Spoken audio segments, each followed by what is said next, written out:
Hello everyone, this is Jason from Primetime Aquatics. We are doing part 5 of the fish room tour. If you have not seen the other 4 parts, I promise you it's worth your time. I will put those videos in the description below. Today, part 5, we're going to be looking at the tanks right behind me here, as well as the low boy. And then in the last part, part 6, we're going to take care of some tanks that are currently kind of off camera. There's some 33s over here, some 40s, and some tanks behind the camera, some big ones, some 125s. But for today, we've got the 20s, the 20 longs, 29s, the 10s, this low boy here, some really cool fish, some fish that are quite unusual. Hope you enjoy the video. Appreciate you being here. So we have got some really interesting fish for you to see in this fish room tour. This is part 5, like I said. Check out the other parts if you haven't already, but I love this tank. This is a 20 long. These have our Mzuel Tetras. These are relatively rare Tetras. I very rarely ever see them. And they, as you can see, are amazing. One of my all-time favorite Tetras. If you can find them retail, they are going to be extremely expensive, usually $25, $30, maybe more a piece. And so they're expensive, but the colors are absolutely fantastic. I love this fish. We've got about 10 or 12 in this 20 long. There is another fish, there's a couple other fish in this tank besides these Mzuel. You're seeing it here. This is the blue bleeding heart Tetra. The colors aren't coming through quite as well as they would normally. The fish is absolutely another beautiful Tetra. Again, a little bit more on the rare side, but they are very, very skittish and love to hide. So we've got a couple that came out here. The rest of them are in the back of the tank. In addition to those 2 Tetras, we also have a clown pleco in here, and we just have a few Dumbo ear guppies as well. But this is one of my favorite tanks to look at. It's just, like I said, it's a 20 long. It's got some rocks and some Anubias and some driftwood.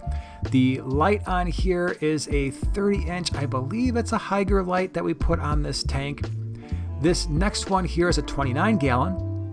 And we have talked about these fish before. By the way, we have got species profiles on a lot of the fish that we're featuring today. Check out the description below if you want to learn more, especially about these brilliant green Rasboras. We've got a group of about 20 or so in this 29-gallon. You will also see that we've got some albino cory cats that love to lay eggs in this tank.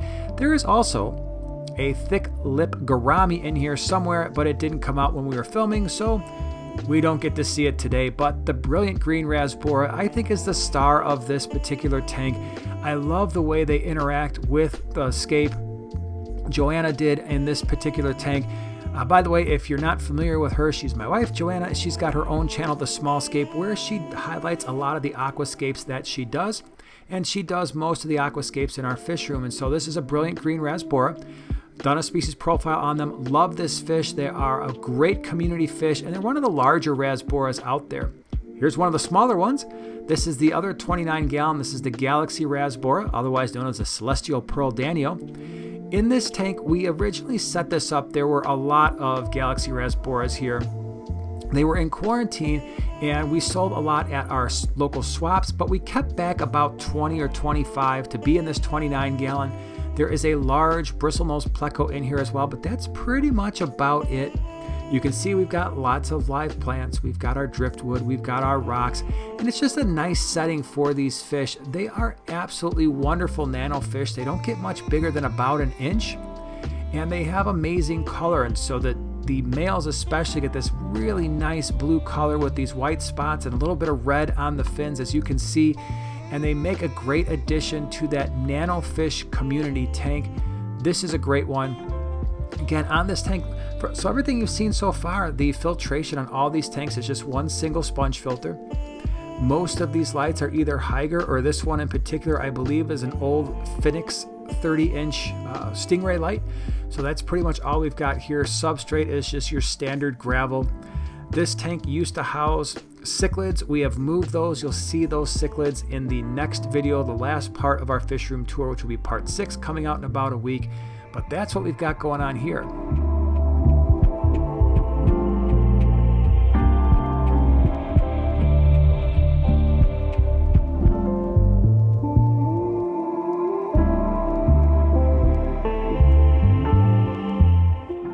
This is a 50-gallon lowboy. It's right in the middle of this side of the fish room. There's a few fish in here that I like. One black mollies, and they're going to be kind of hiding in the center. We've got a pretty decent group, believe it or not. We've got some orange laser cory cats that you can see there, and then there's a fish kind of hiding right in the center of the video, or right in the center of the screen. That is a purple spot goby. We have 4 of them in this tank right now.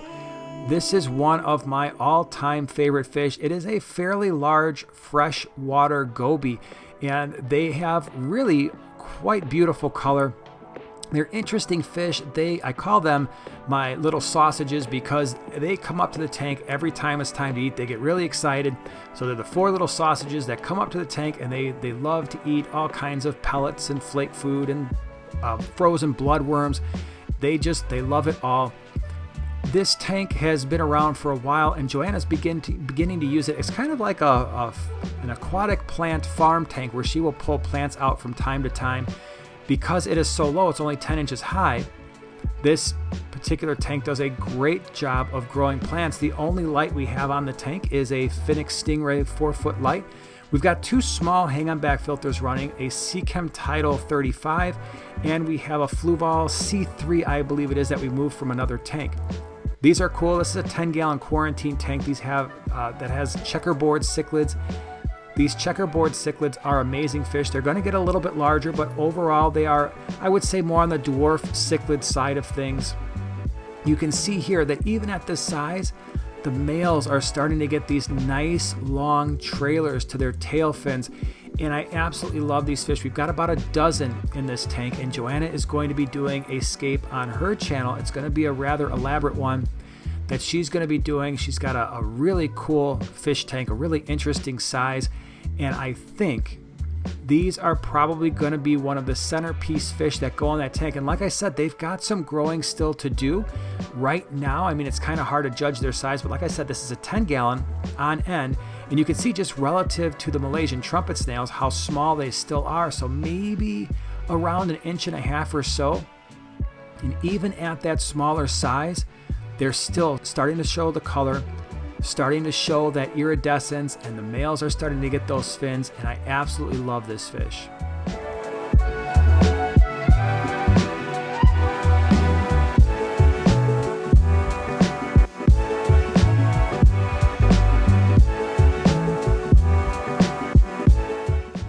This is Chuck. Chuck is a Chaca cat. Luke came home with this fish one day and he was like, I really wanted it, so we put it in this tank. It's a 10-gallon right now. It's kind of supposed to be a quarantine tank. We will probably move this fish at some point in the future for 2 reasons. 1, I'd like it to have a little bit larger tank, and 2, it actually does really well on sand, and it will actually burrow when it's in sand. But for right now, it's been sitting in this tank for a little while. It is a 100% non-active fish. In fact, to get it into a filmable position, I actually kind of scooched it over with my finger and it just kind of moved. They don't move at all. They are very, very sedentary. They are, unfortunately, obligate predators, and so we do have to feed this particular fish live fish. And so when we have culls from other fish that are breeding, they often wind up in this tank. It's a very interesting fish. The mouth is about as wide. The actual opening of the mouth is as wide as its head, so it can consume fish that are almost as large as it is, and it can also release a little poison that allows it to capture fish as well. These bottom 10 gallons, the only other fish we have in our 10s are these Congo Tetras that are left over from a quarantine period. They're probably going to wind up in one of our 40 breeders or possibly even our 150. There's only 4 of them right now. You can see that male's got those nice long tail. There's actually a couple males in there starting to show some really nice color. You'll see in all 3 of these 10 gallons, these quarantine tanks, there's a lot of, well, what it looks like a combination of Java moss and some algae. Absolutely love it, because this is a way for us to help keep these tanks cycled. There's snails in here. We feed the snails, and it really helps. Now, this is a 20 long. These have exclamation point rasboras in them. A lot of cool anubias. This is a very small fish. It gets maximum of about 1 inch or so. Again, if you want more information on these fish and a bunch of others we've mentioned, we'll have the species profiles in the description below. I really like the exclamation point rasbora. They don't get very big. They're good with shrimp. They're good, just generally speaking, in community tanks that have smaller fish. Size-wise, like I said, they're going to stay relatively small, and they just do a really nice job. They look nice in this tank. There are some dwarf emerald rasboras in this tank as well. Just love the feel of it.